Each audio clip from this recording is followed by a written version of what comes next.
the sun. Alright, so I'm getting ready for this little competition and everything. So I'm actually doing two different types of brine. Some for my chicken. Right here, this is just what I always like to do is I try to use what I have in the house. I try to keep some of the essentials for a brine.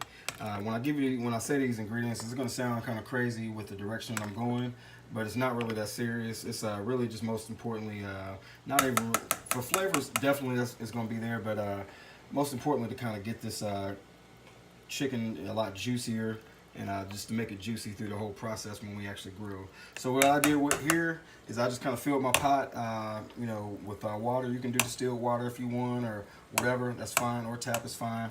I did 1 cup sugar, 1 cup of salt.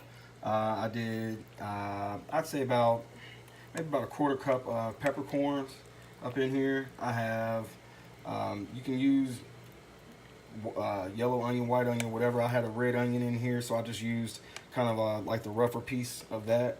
I had 1 little orange, took that and just washed it and sliced it in half. I had a little small 1/4 of a lemon in here. I got some garlic, got some maybe about 2 bay leaves up in here, and just a smidge of cinnamon. I know that sounds crazy, but that's actually the brine that I use for my turkey for Thanksgiving, before I do like the fried turkey. So that's that. So I actually have some boneless chicken tenders that I'm actually going to be making like a bourbon chicken with. But what I'm doing on this one, this is just straight up garlic, ginger, and lemongrass. So that's just about ready, both of them.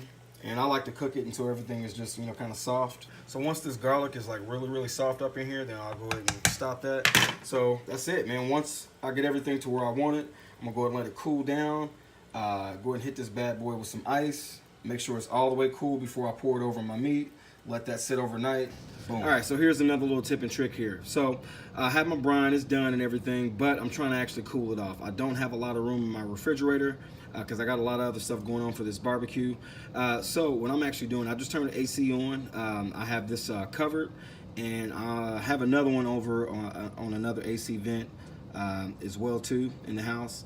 And I'm just gonna go ahead and let this sit, until it gets cool. Because again, you don't even want to have this brine touch your meat while it's anywhere near warm whatsoever. You want this as cold as possible.